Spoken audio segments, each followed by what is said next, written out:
Hello and welcome to this wonderful event that we have here this afternoon. My name is Beverly Baker and I'm the chair of the Older Women's Network, and I apologise for not being able to be with you in person today. But like a lot of women my age, I'm on grandma duty this afternoon. And as you know, when grandkids call, you answer. Before I start, I would like to acknowledge that we're meeting today on the land of the Gadigal people of the Eora Nation. I offer my respects to elders past and present, and offer a welcome to all Aboriginal people in the room with us today.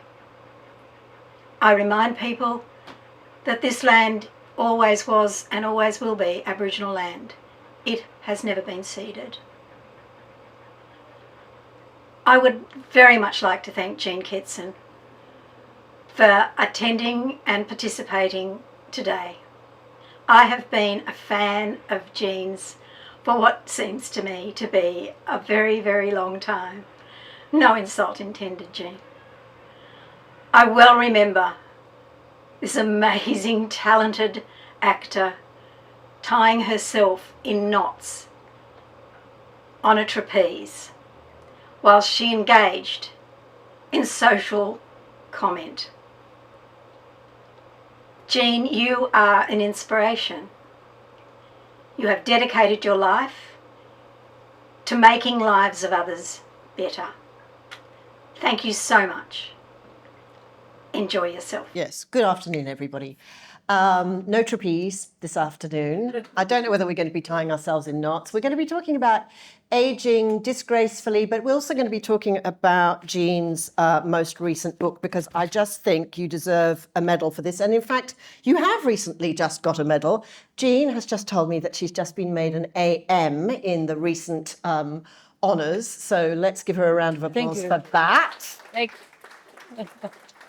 Thank you. Of course, as Bev said, we know Jean as a performer, as a public speaker, as an actor, as a comedian, as a scriptwriter. But you may not know that she is also the patron of Palliative Care Nurses Australia. And there's a really excellent section in this book about the important work of palliative care, which I hope we will actually get to once we've got past the sort of funny, provocative, light side of the session, at least as far as this title of Growing Old Disgracefully, which provoked a lot of thinking on my part, preparing for today. Because I was thinking about the fact that really the stereotypes that we're stuck with when we get to a certain age revolve around a certain kind of coziness. So there's a sort of cardigan coziness, I would call it. Then there's the sort of invisibility syndrome as well. So you might be wearing a cardigan, but you might also disappear. And if it's a sort of slightly bonkers cardigan in a sort of strange knit with, colourful buttons, then you're relegated to the sort of eccentric crone kind of thing. So those are the three options, it seems to me: cozy, eccentric, invisible. So I was just wondering, Jean, whether we could start in terms of your wardrobe and whether you have tweaked your wardrobe in any way in relation to the sort of idea of aging disgracefully or gracefully. I mean, is there anything you would or wouldn't do? Do you worry about mutton dressed as lamb? Oh gosh, sorry. How's your turn those hearing aids down immediately. I usually wear one, but it's broken at the moment, but I can hear you perfectly. My wardrobe has always been sort of a touch eccentric anyway, because I don't throw anything out.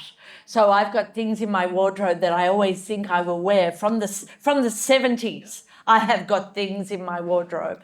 And I always think, one day I'll go back to that spotty bomber jacket with the polka dots, the reversible polka dot bomber jacket. I'll wear that again one day. And every time I put it on, it looks ridiculous. So instead of throwing it out, I just hang it back up. I suppose comfort is very important to me now. Clothes you don't have to adjust all the time, because I don't know whether my body actually changes shape during the day, but if I'm too much tucked into any clothes, I seem to be always trying to adjust or pulling out, or clothes don't sit the way they once did on me. But because I've always had a big bust, I've always had trouble with clothes anyway, because I've been a size 10 bum and a size 38, like a double G breast. So I've never been able to get clothes that really fit. So clothes it's comfort, but it's also, I try wacky not wacky, but, like outrageous or like I used to. But I figure I used to do that. I've done all that. I've done the scarf tied around. I've done all that. I don't really have to do it anymore. And sometimes with this topic, aging disgracefully, you get the idea that we're supposed to wear big perspex, jewellery and great big glasses and colour our hair. And is that what they mean? So we're not invisible? But it's There not. is that. There is the sort of Iris Apfel school of thought, which is very, very large jewellery, very large accessories. Get yourself noticed with the sort of lurid eyewear and loud patterns and things that clash. And that's your kind of way of making a sort of defiant statement that you're not going quietly. Yeah, but I think with aging, it's just important just to be authentic to yourself. Just wear what you've always worn. You don't have to change anything. The mini skirts don't look as good as they once did, but otherwise, just as you just get older naturally and your wardrobe changes. I mean, that shirt there, I've still got that shirt. That shirt's about 10 years old, and I think I've worn Hawaiian shirts now for 35 years or something. I haven't changed my style much, which is probably a little bit boring. No, but I think now that buys into the whole new movement, which is very much a millennial movement around frugality, sustainability, not shopping, recycling things is something that we're all. I got that shirt from an op shop. Right. And I got this one from an op shop actually yesterday. It's quite good, isn't it? Yeah, it is. Yeah, I wanted a black shirt and there it was. It's interesting that you mentioned the hair thing, because the hair thing became an issue during COVID. I noticed a lot of women said, professional women said, I'm not dyeing my hair during COVID. It's such a relief. It's such a great thing to sort of save the time, save the money.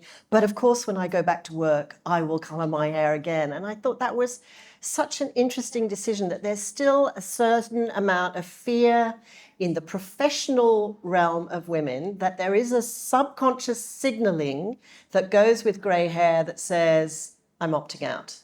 And I don't buy that, obviously. No, obviously. But I do think that it's still, there is some sort of real fear there. I mean, I talked to a very, very, very senior, very prominent woman that we would all know and recognize recently, who came up to me at something and said, I love your hair. And I said to her, when are you going to do it? And she said, I can't.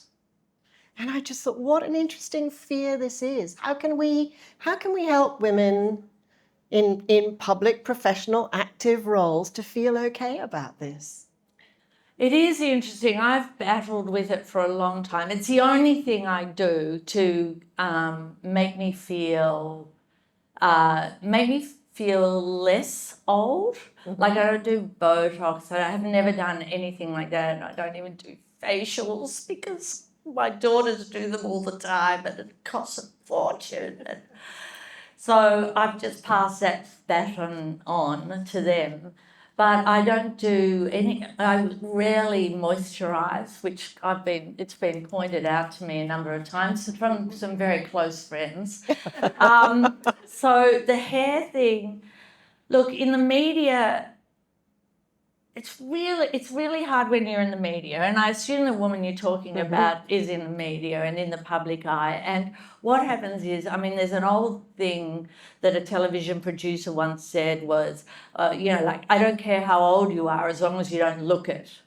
So, like and then that's why when I started talking about menopause, it was something that people in the media didn't do because that ages you. That puts an age on you. Yeah. Everyone knows you're a certain age. So suddenly, and now people are talking about it more. So that's a good, women in the media are talking about menopause a lot more. So they're not afraid that they're going to lose their jobs or not get another job. And I don't know, I think hairdressers have a lot to answer for, because every time I've gone to go grey, they say, well, your hair won't look as good, and it'll be a bit, that it won't be as glossy. Not that it's glossy now, but they talk you out of it actually. Well, because the transition can be hard if you've got long hair as well. So it's the transition that everybody's afraid of, I think. Yeah. When you look like a kind of brindle dog. Yeah, that's right. You do. Salt and pepper dog. Yeah, salt and pepper. Yeah. Not a dog. No. Salt and pepper, glamorous woman. Yes, but salt and pepper. But that's the transition can be difficult, and also I think your hair can be more difficult to style. I mean, apparently, according to hairdressers, I don't know. There's a lot of sort of subtle factors that come in, and I get enough. Like I got flack from my dad the other day about how I looked on television, let alone, and my dad's 95, right? And he's vision impaired. But he said, I spoke to him the other day and he said, Jean, we saw you on television, last week. And I said, did you, Dad? Yeah. And he said, I said, did you, Dad? And he said, yes. And he said, do you have to do that show? And I said, why? What do you mean? And he said, well, it's not doing you any favours. Oh, my God. And I said, what do you mean? And he goes, your neck. My neck. He goes, your neck. I don't know whether it's the angle of the camera. Like, he knows nothing about cameras. But he said, you look so much older than everyone else. I said, I am older than everyone else, Dad. Like, I'm 25 years older than everyone else. I shouldn't look like them. And anyway, I said, look at your neck, Dad. He's got like a wattle down to here. That's where I get it from. But I did think to myself, how am I ever going to go on television again when now I'm worried about my neck? So I rang up a friend and I told her what my dad had said, and she said, old people, they have no filter. I didn't want to hear that it was true. And so I rang another friend, and that was a friend who said, Jean, well, sometimes your skin does look a bit dry. And then finally I rang my third friend who happens to be here, Angela from Melbourne. I rang my final friend in Melbourne, actually my first friend, my oldest friend. And she said to me, and Angela, I don't know whether you remember this, but you said to me, it doesn't matter. Jean, good on you. Jean, it doesn't matter. Because, I was thinking, how am I going to go on television if I'm self-conscious and even my 95-year-old father thinks I look old and they're doing something weird with the cameras because I look so bad? Well, but there are two answers. First of all, thank goodness for a friend who said it doesn't matter. And then the other thing, the Nora Ephron solution. In winter, the turtleneck is your friend. And in summer, the soft scarf is your friend. Well, so, that's right. There are little tricks and techniques. Well, let's not spend too much time on wardrobe because there are other aspects to aging disgracefully I want to talk to you about.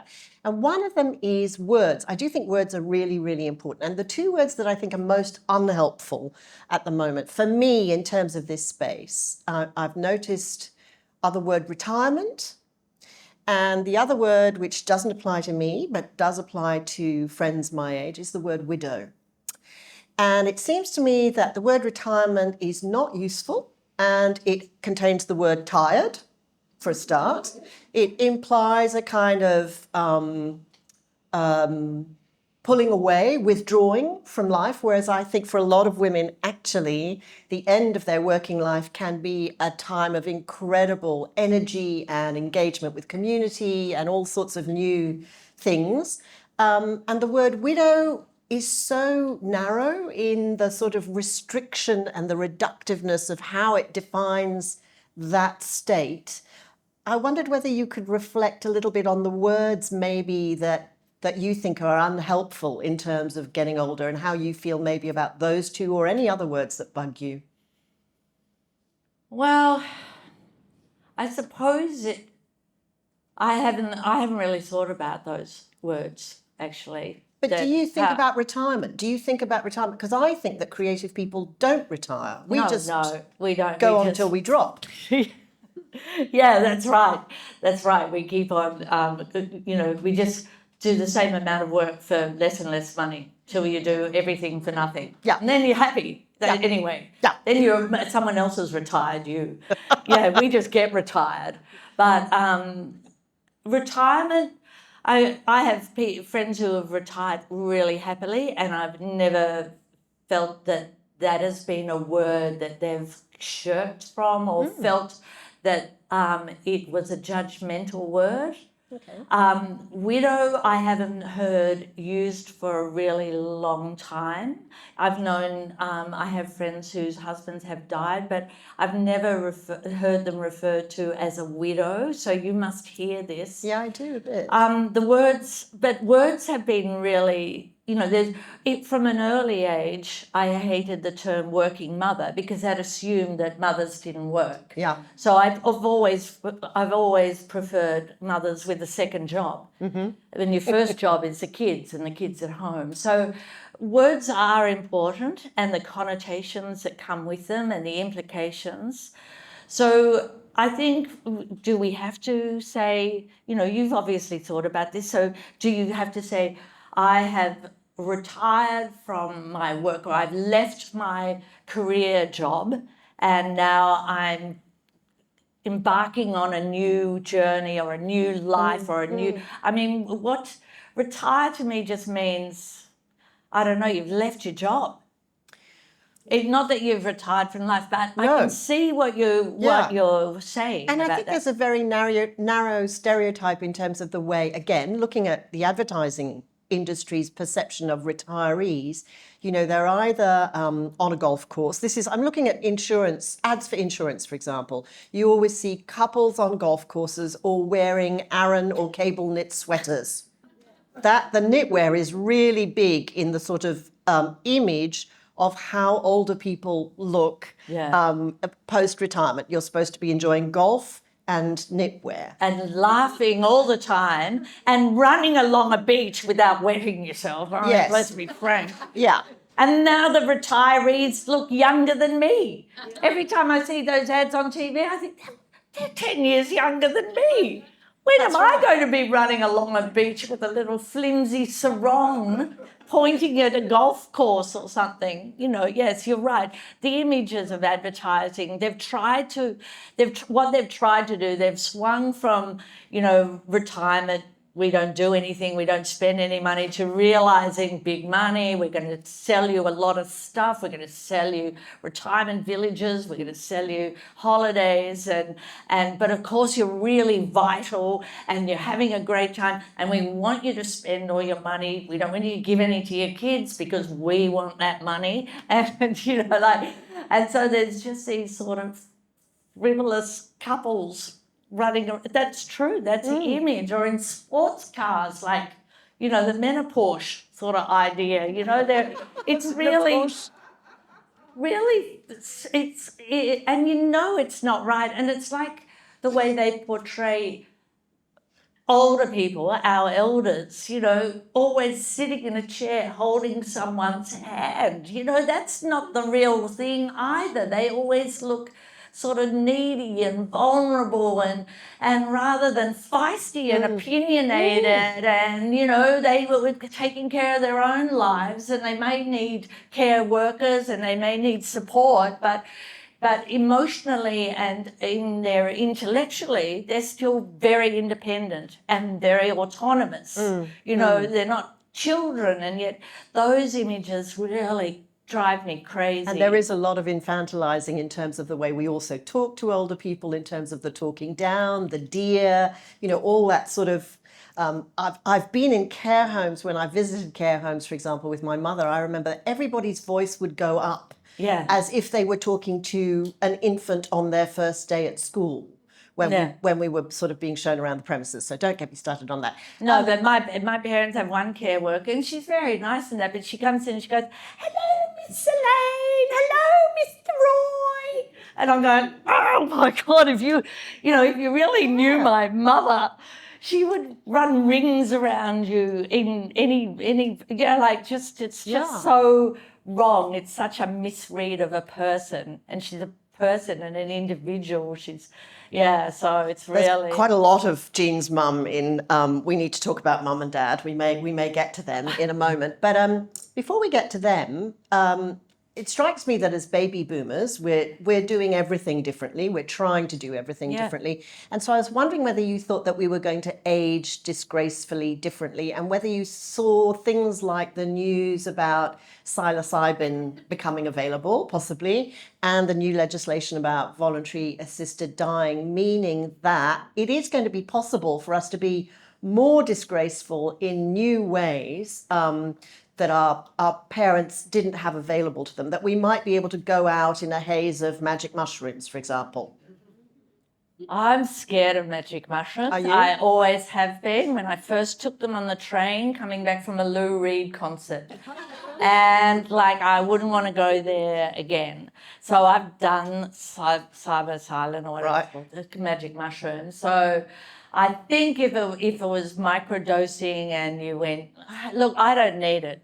I've got a really good imagination. You might like it to be available for somebody else who hasn't had them on the train on the way back from Lou Reed. Everything available for everyone. Fine if they know, if they have the right information, if they have all the information, and it's not just a fad or a trend or, I don't even agree with the aging disgracefully because, well, I just think we have to age authentically who we are and not suddenly try and, we might be, I think a place of grace is nice. And I think you attain that as you get older because you're less maybe judgmental with yourself and others. You're more accepting of situations. And it's not grace is not a bad place to be.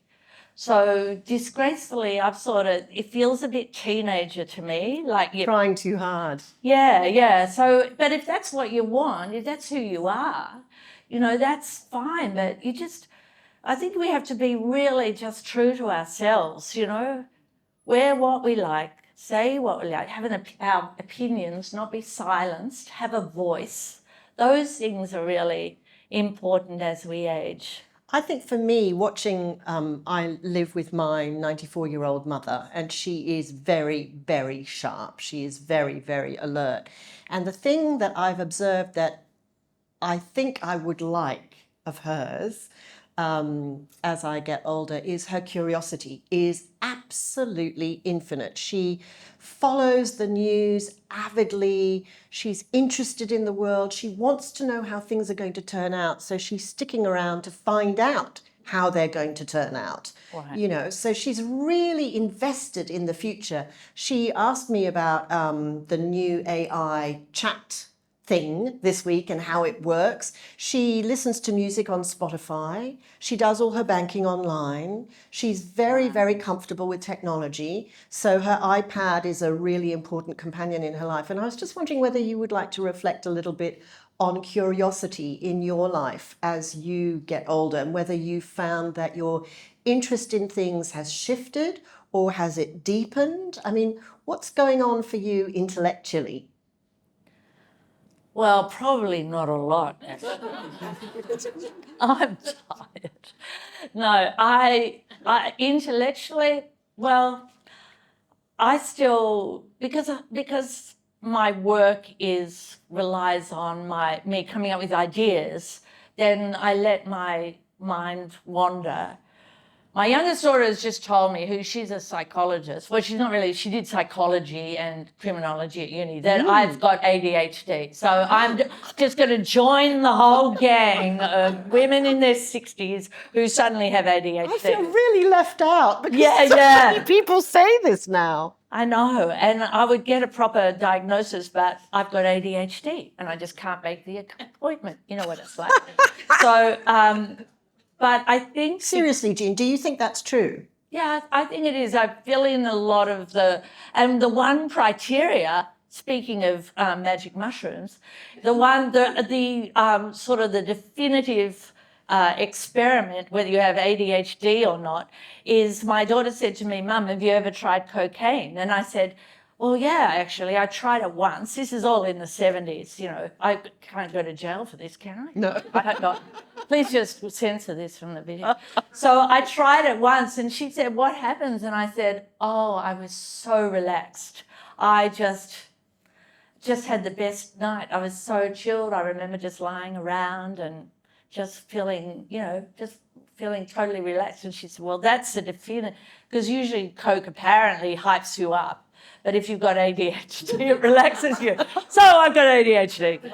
But I guess, but you can be hyper-focused on ADHD. Right. But when I've written my books, it's taken me 5 years because I get distracted and there's a lot of research. Yeah. But when I get to the pointy end of it, I draw all the curtains, all the blinds in my office, and I go in there at 4 o'clock in the morning, like a casino. I don't know what time it is, and I just focus, for hours. I'll sit there for, 12 or 15 hours just focusing on what I have to do. So I can get hyper-focused, but it needs a certain, space. I need to create an environment to do that. But otherwise, my mind, I have lots of ideas. I've got, like ideas for inventions and things like that. Like what? Well, if I tell them, someone might take the patent and I'll never become a millionaire. No, like things for hearing loss, because I've had hearing loss for a long time, and things for safety in cars for children. I've got an idea for that. And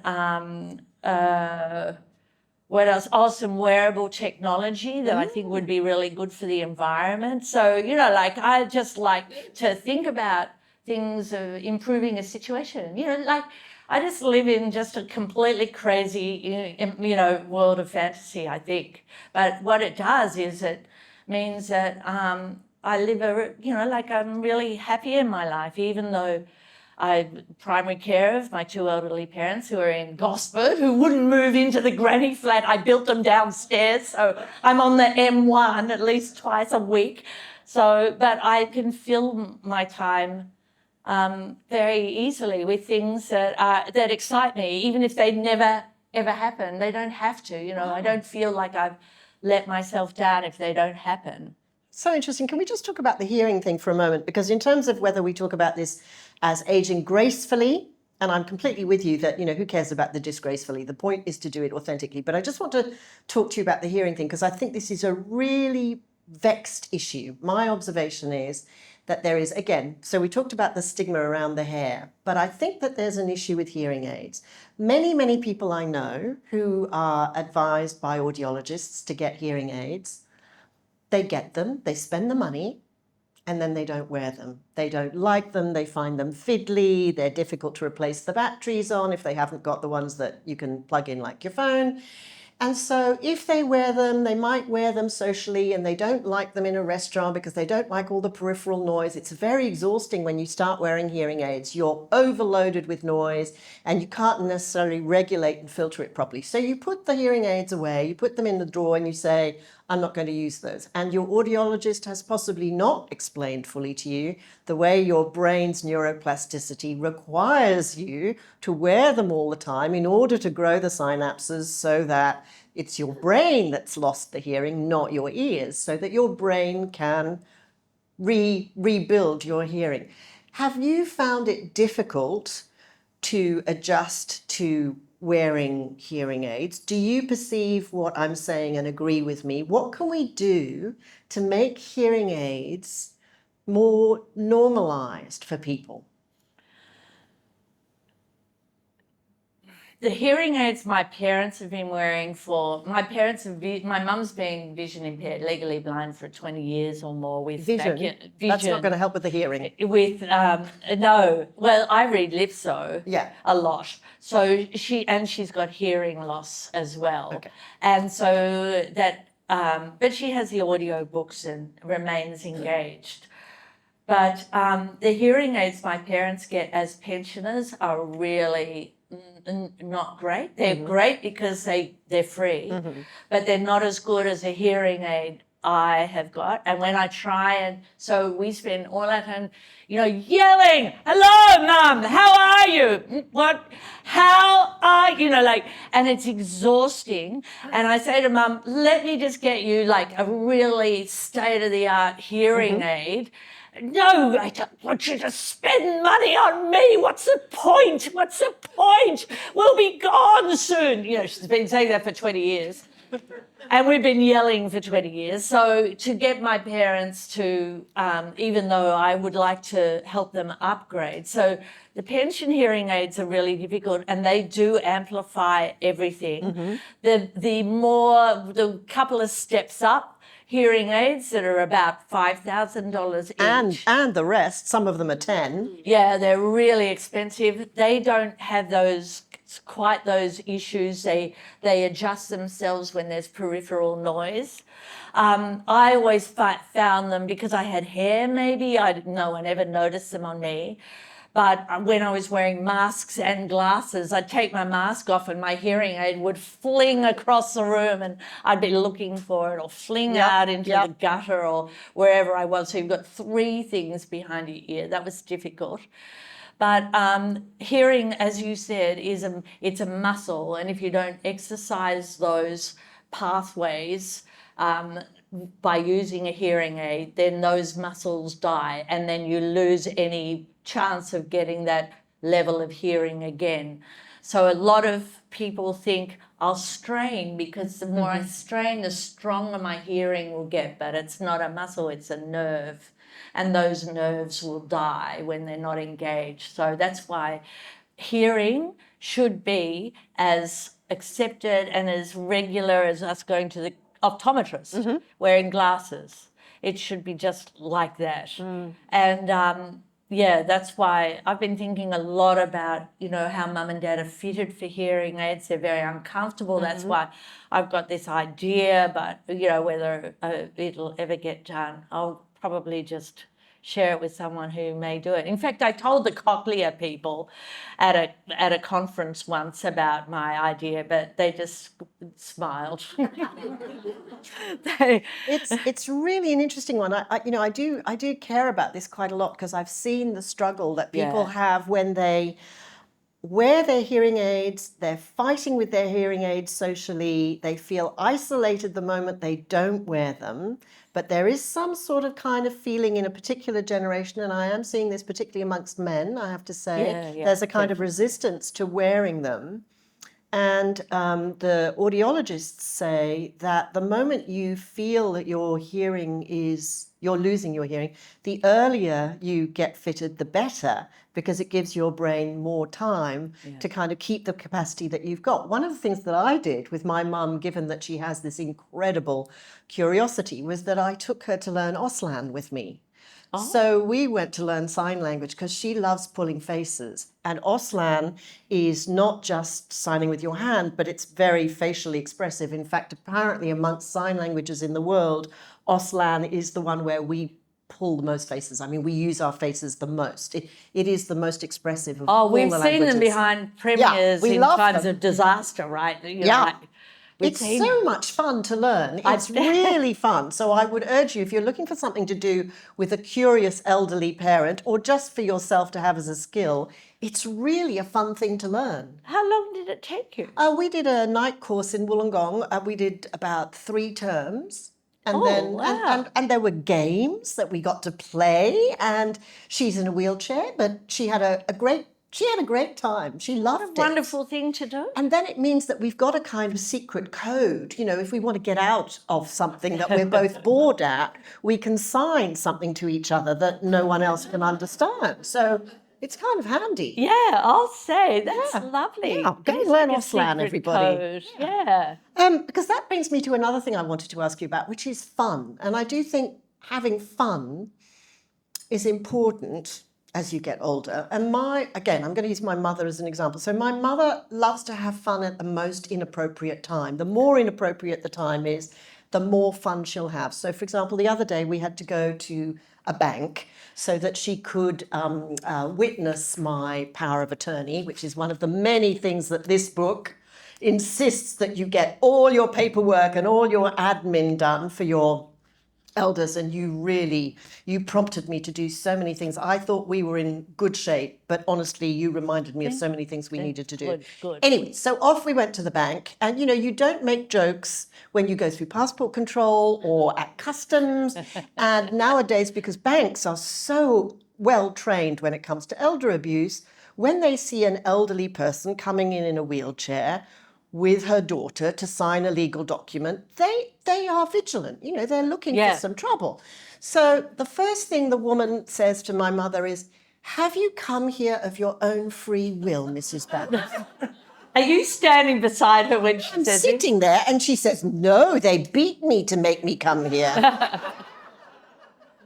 And she knows exactly what she's doing. And there's this young woman there who's really worried now. And of course, if I say, "Mum," then that looks like the beginning of elder abuse too. I have to sit there looking completely like a stunned mullet. And my mother starts rolling up her sleeve and says, "Do you want to see the bruises?" She happens to have bruises at the moment because she's got a very bad skin condition. So she looks like she's got leprosy. Oh, no. Or like I've burnt her with a cigarette. It looks like I've been torturing her. So my mother is having the best time at the bank. She sounds like my father. Right. My father does that sort of teasing and things all the time, yeah. But the bank shouldn't have you in the room when they ask her. Oh, is that right? Yeah, you shouldn't be there. They have to ask her without you in the room. And lawyers and solicitors, you're not supposed to be there. And they also have to test for capacity for her. Oh, she's got capacity. Yeah, I don't know whether they could probably, obviously they could hear that straight away. You're absolutely right. That hadn't occurred to me. And of course, I wheeled her in. And once I'd wheeled her in, they didn't say to me, "Now you go and sit outside." You are so right. They got the protocol wrong. No, well, when I did it, that's how I learned about it, because when I did it for my parents, the enduring powers of attorney and the guardianship, this young solicitor, the story's in the book. First of all, it was 3:00 in the afternoon when Mum and Dad are usually getting ready for bed. Then the whole footpath was dug up, and they're both on frames. And then they kept us waiting for 40 minutes. And then they came in, and this young solicitor, I don't think she was a solicitor, whoever she was too young, she whispered. Oh. And so no one could hear, even I couldn't hear a word she was saying. I'm going, "Please, can you speak up?" So, "Mum, she said this." And then Dad puts his finger in Elaine's ear because trying to adjust her hearing aid while it's in. And then Mum's crying, and the whole thing was a disaster. But, we signed the papers. And then later, when I was speaking to an elder abuse lawyer, she specialises in it. She said, "Well, you should not have been in the room. That's unethical." So the banks may not know, solicitors should know this, lawyers should know this. Banks may not have cottoned on yet. They're just sort of cottoning on to elder abuse, money laundering and elder, they're slow, but they're getting there. But wow. Yeah, so that's really interesting. I was really grateful. I wasn't going to talk to you about the book yet because I hadn't finished with my Aging Gracefully and Disgracefully. But let's just jump for a moment because it's sort of relevant to what you're just saying. But there's something really fantastic, which is that you pointed out to me, and I didn't know this, that if you are going to do an advanced care directive, living will, or whatever kind of whatever you're going to call it, it's really, really good to do that with a doctor and not do that with the solicitor or legal person. So I did my advanced care directive with my solicitor, who ran through a kind of standard issue list of scenarios of, if you're not conscious, do you want this, do you want that?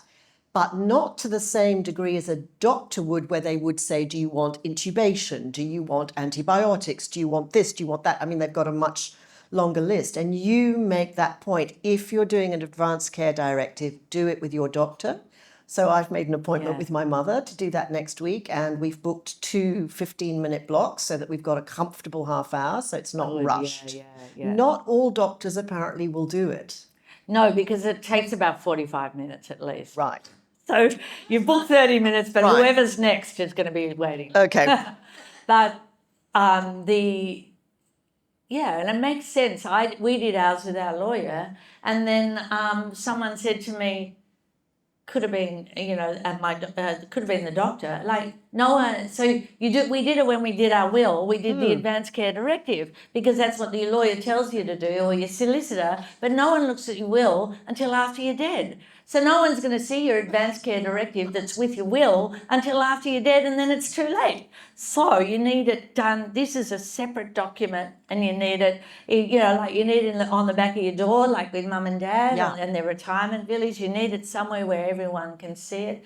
And there's a difference between an advance directive, which is the legal papers, and an advance care plan where you might say, I would really like to be home if possible. I'd like to be on a queen-size bed with feather pillows. I'd like endless chocolate. I want people to bring me champagne.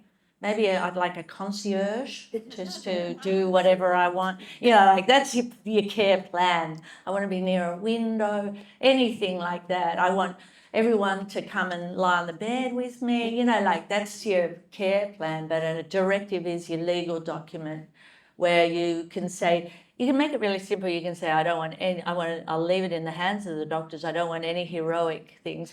But you really need to say, not for no resuscitation or with, for instance, my dad recently with the antibiotics. We've gone through it and some of the advanced directives are really simple now. In fact, the doctor dropped some round and I did it with mum and dad at home and then dropped it back to the doctor. So if you have an inkling of you might want to see one in advance and see whether you can have the advanced discussion. So with antibiotics, take me to hospital. I've got a UTI or I've got a lung infection, put me on antibiotics. But Dad's been in hospital twice. So this is 5 weeks before Christmas and 2 weeks recently. And they gave him antibiotics for what they thought was a lung infection. They gave him 3 antibiotics at the same time, IV, and he got a reaction to one of them and his whole skin broke out. And then he said, I just don't, I just feel awful. He felt awful. He was in so much pain. And so then you think, okay, well, I'm going to say antibiotics one at a time, something, you can't cover everything. But you do have to, I thought to myself, okay, when Dad comes home, which he does, he's home again, which is great, but I've got to talk to Dad about, if it's a lung infection next time and you feel like, you're breathless because he's got lung condition, do you want to go into the hospital and get IV antibiotics or will we just try antibiotics at home?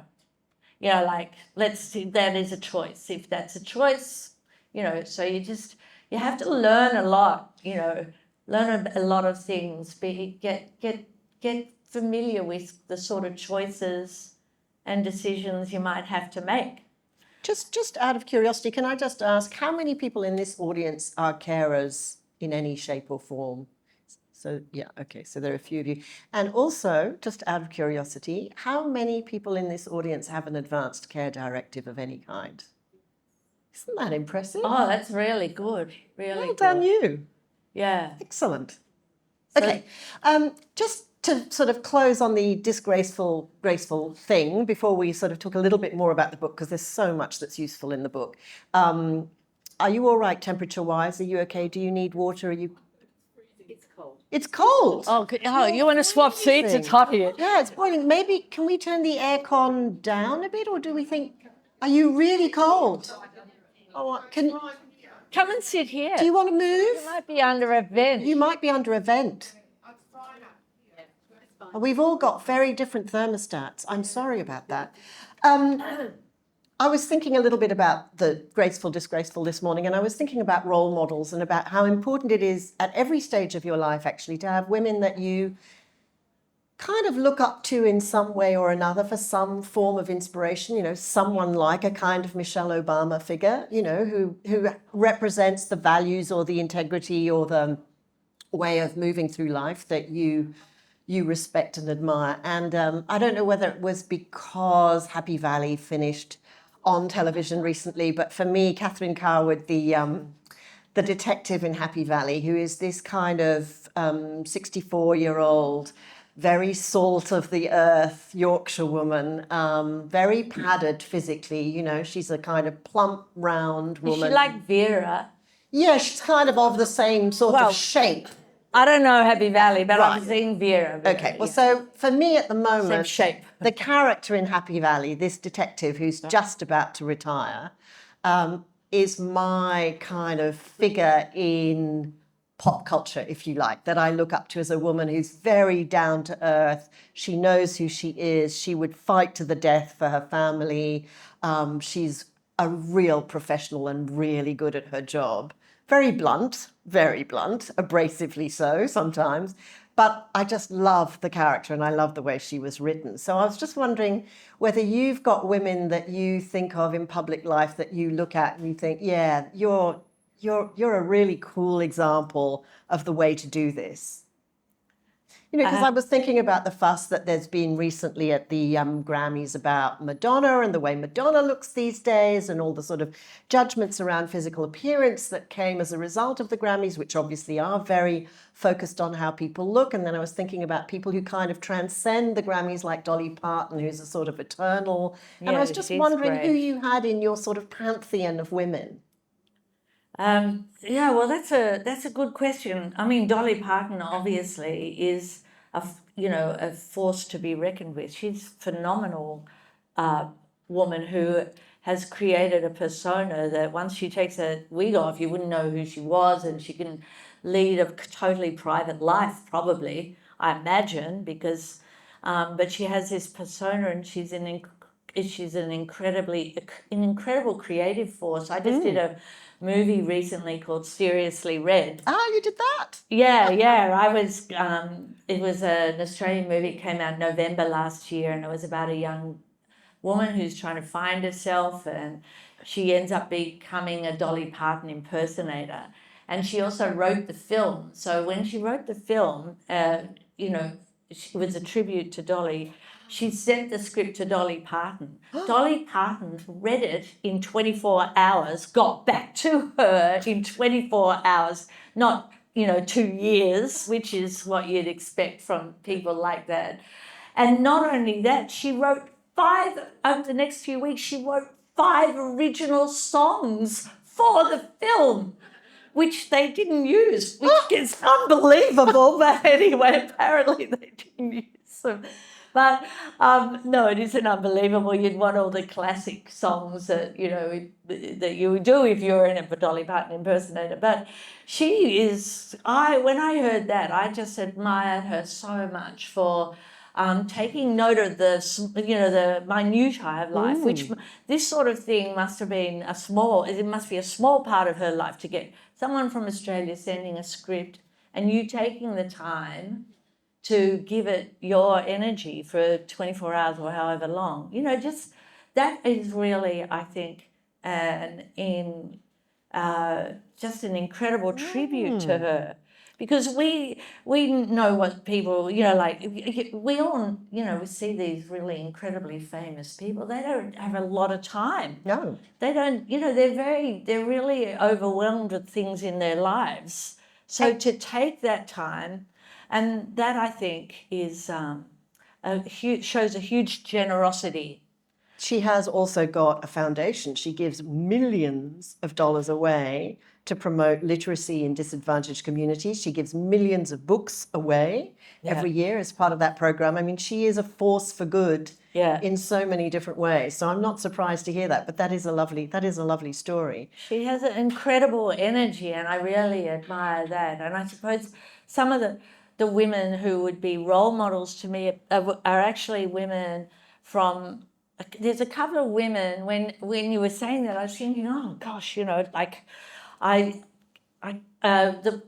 one woman that sprang to my mind, 2 women actually, and they're actually travel writers from the 1800s. So one was a woman called Ida Lauren Pfeiffer, and she was born in 1797 or something, and she travelled like hundreds of thousands of miles by sea and land for 50 years being a traveler. She went to Madagascar before. This is in the mid-1800s when women just didn't travel or do anything like that. And then there was another woman called Gertrude Bell, and she was like one of the first travellers to travel in the Middle East, and she did all sorts of incredible things. These women are fearless, and I think if we can, that's what really are my role models, people who are fearless, or they have fear but they have courage, and they do these, they don't let anything or anyone stop them doing, what they following their heart. And whether that's, minding the grandchildren, like I really admire that Bev. Bev, Yeah, Bev, absolutely. sorry, She Bev. takes that seriously. Yeah, that's a serious.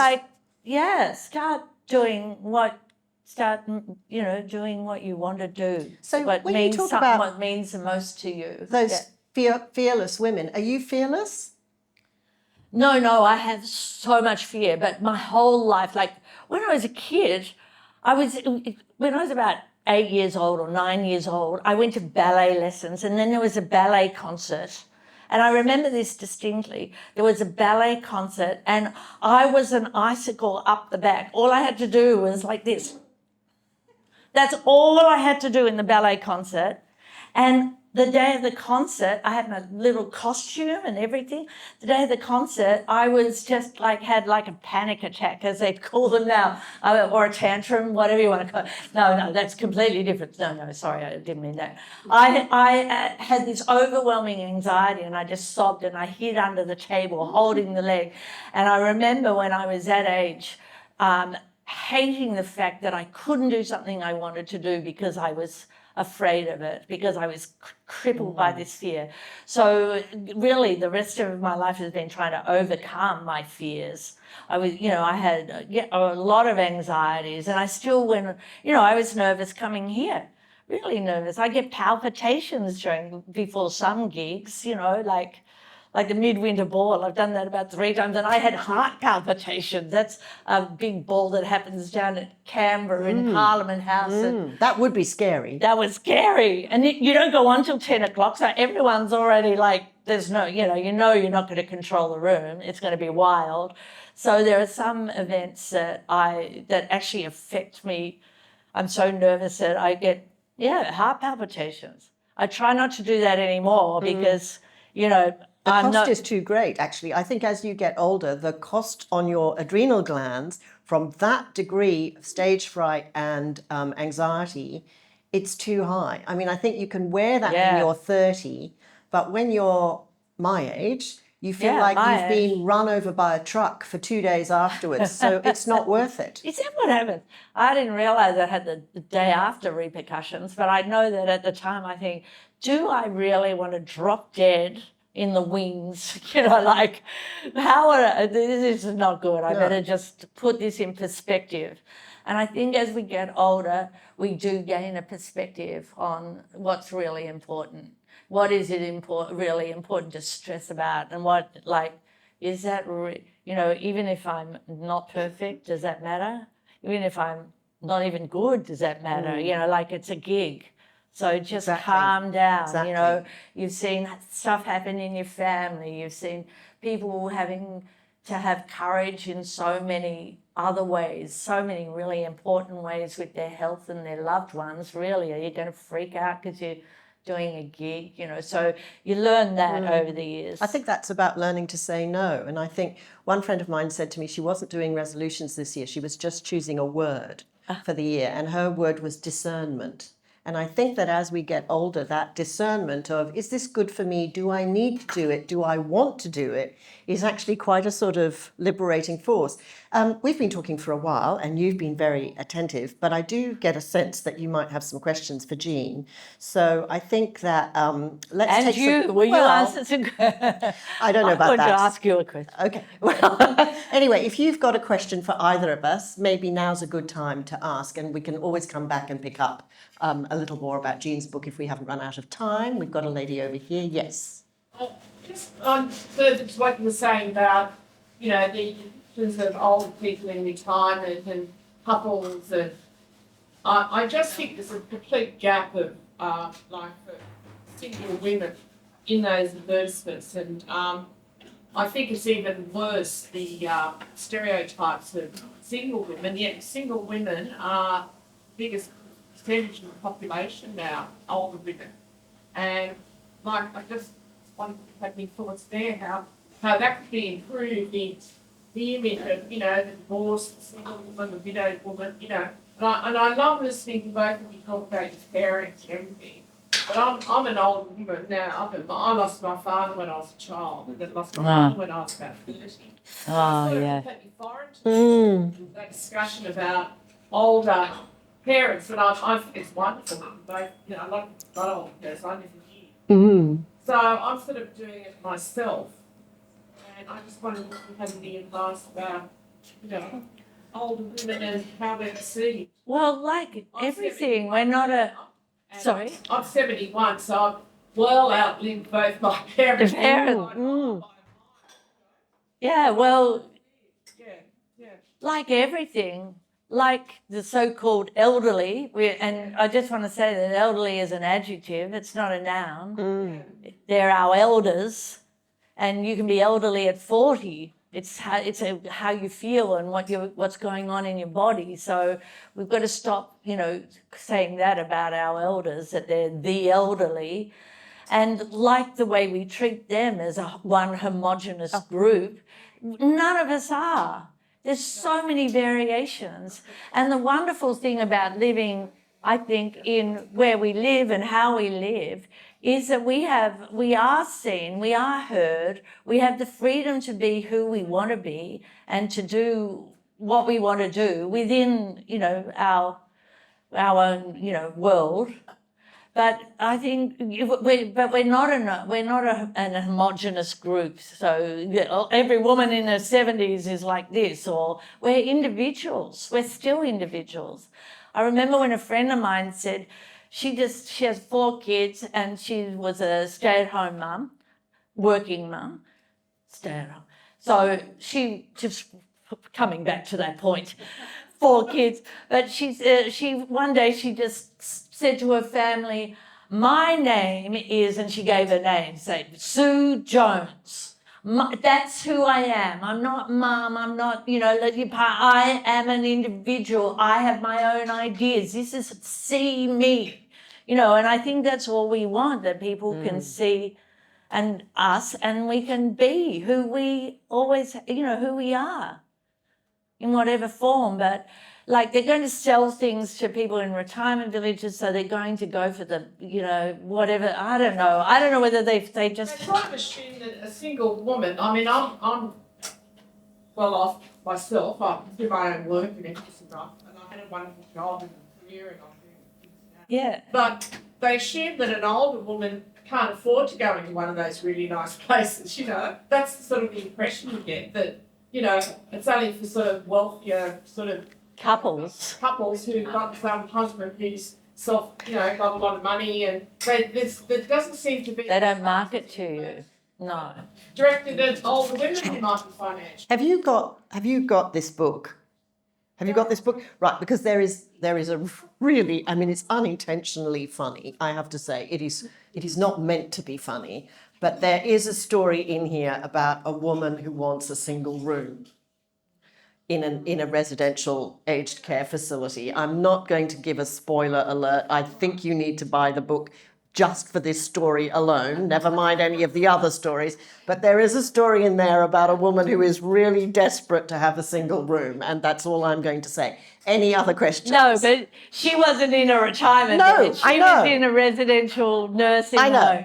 I know. And but it just made me think about single women who want to be in a to want to single have room. their autonomy and to want to be treated like an individual, and that's all we wanted. It's the solo travelling, you know. Oh, the solo traveller.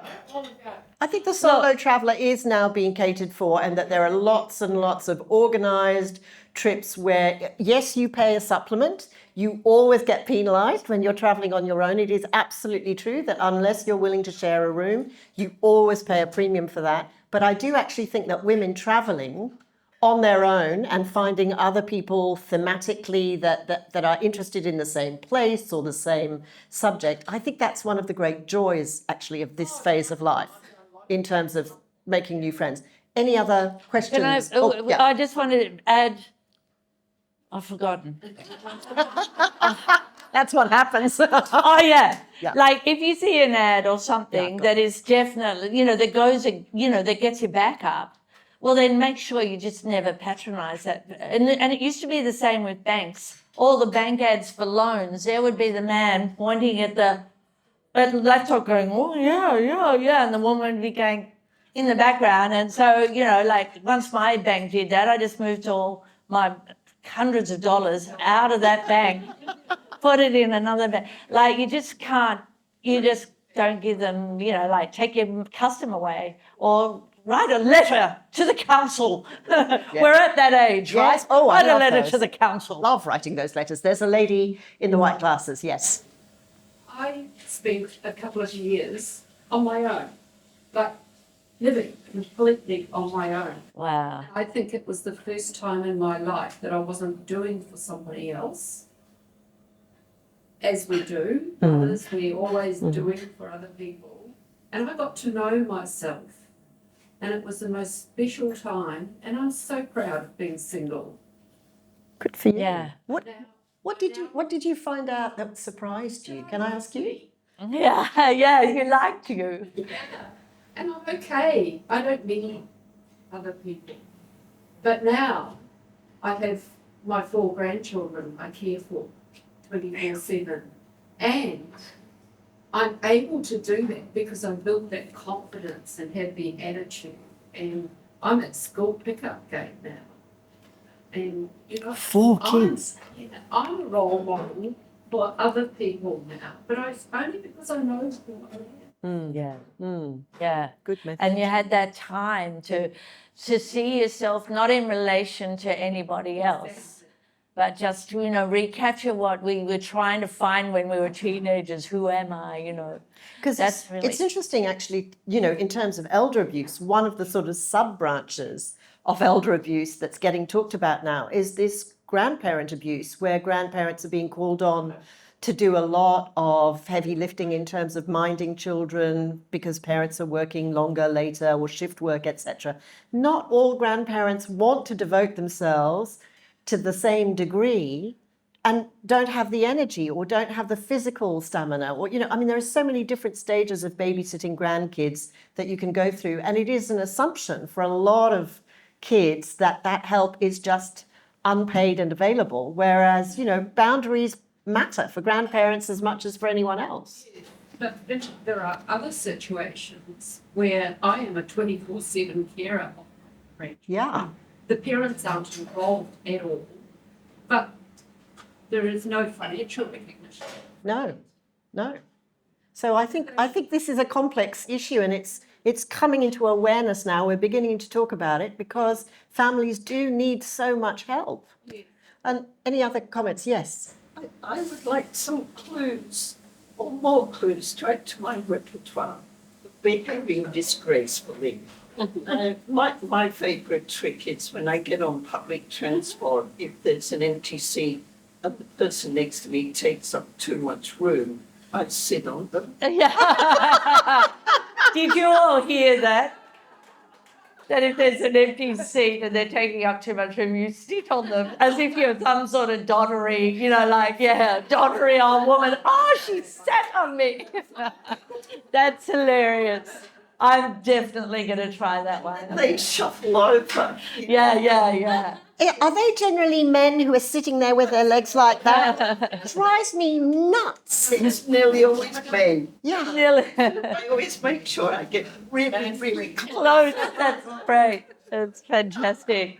Good on you. That's I hope really we've good. given you some other ideas, but I don't recommend my mother's behaviour at the bank. Don't try that. Please don't.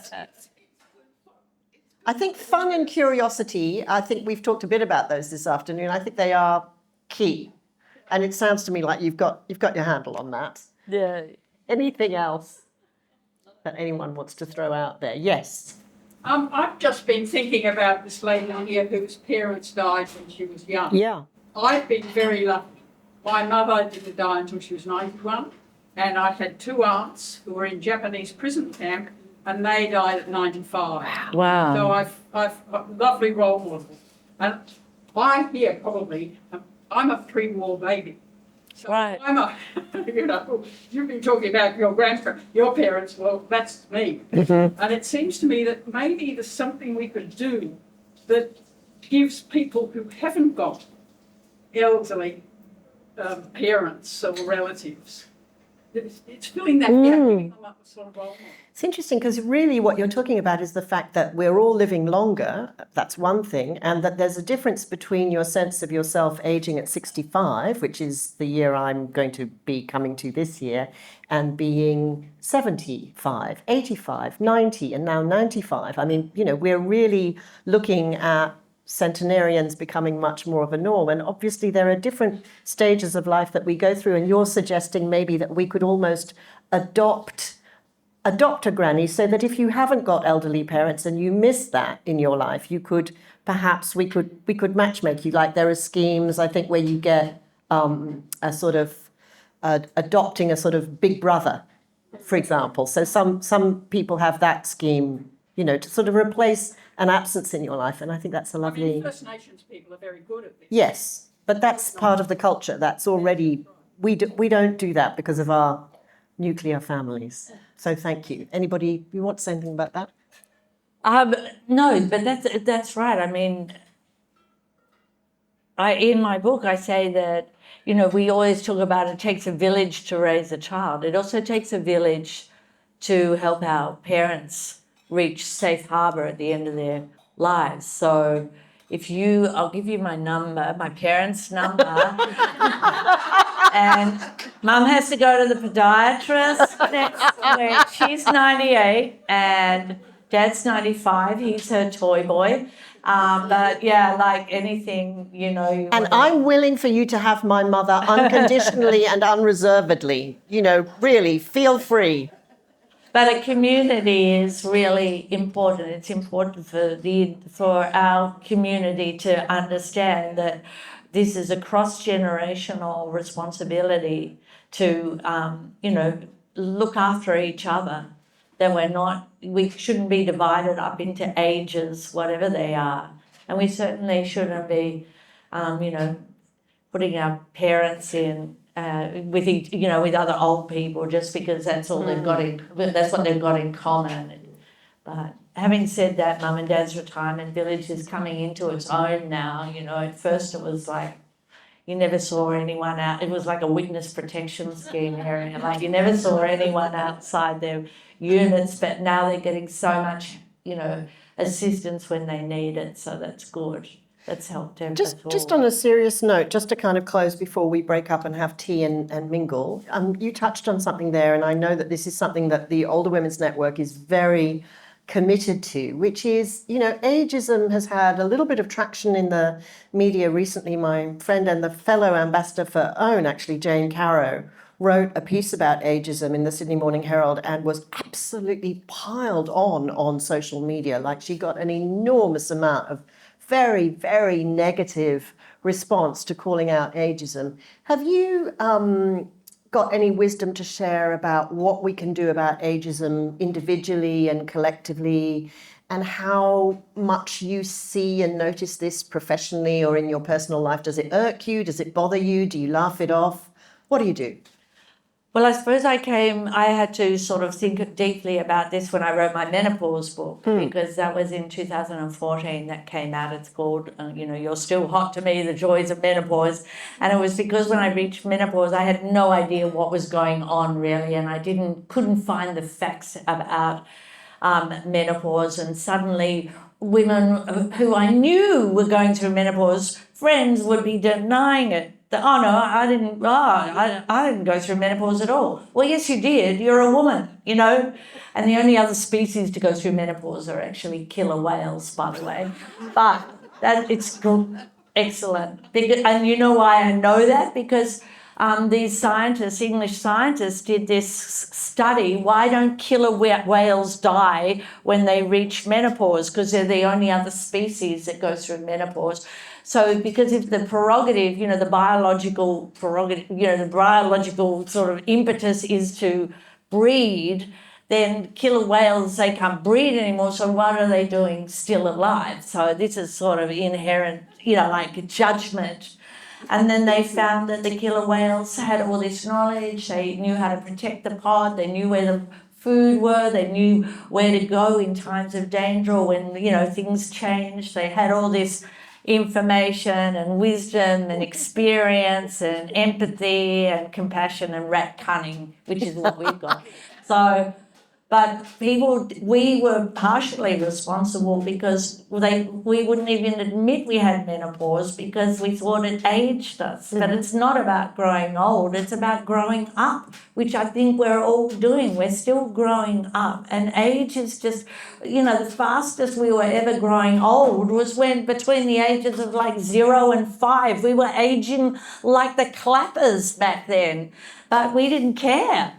So we shouldn't care now. The first time I was called elderly was when I was 36 and I was pregnant with my first baby and I was called an elderly prima gravida, which sounds like a type of pizza, but which means woman affected by gravity.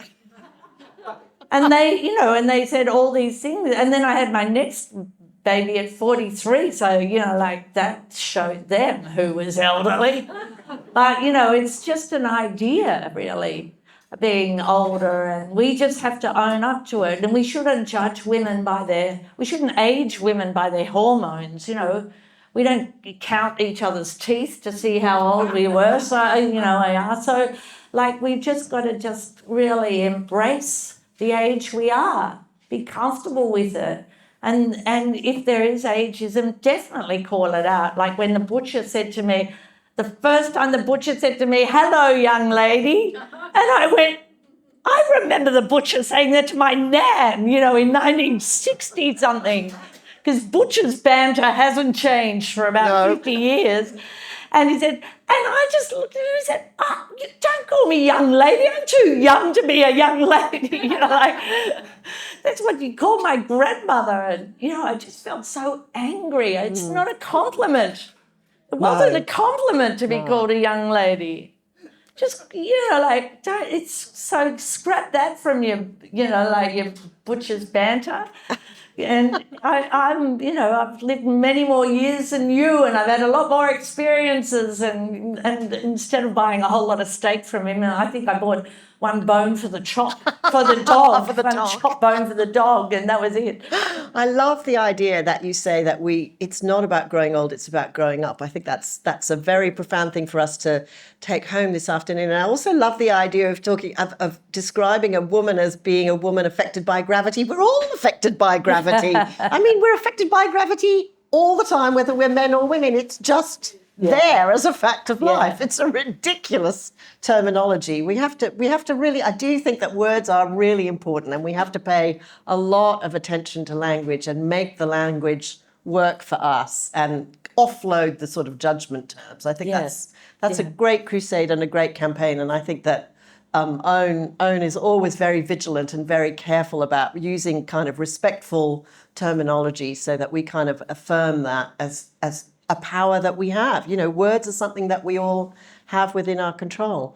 Look, I hope you've enjoyed this afternoon. I've loved being here with you. I've really loved talking to you. I have to give this book another plug because I really did use it as a handbook. I thought I was pretty sorted as far as caring was concerned. I learned so much from this book about all sorts of things, primarily, and we didn't get a chance to talk about this afternoon. I think we're going to have you back to talk about palliative care, because I had no idea, for example, that palliative care was something that you could have for years, not weeks. That's a really, really important thing to understand. The role of palliative care is so fantastic and so poorly acknowledged and poorly funded, and I really admire what you're doing in terms of your patronage for palliative nurses. I want to thank you for that because it's a really, really important role. Will you come back and talk to us again? Yes, of course. Will you join me in thanking Jean Kittson? Thank you. Thank you very much. Thank you. Thank you. Thanks. Thanks, Carolyn Baum. Wasn't she fantastic? I know. Thank you.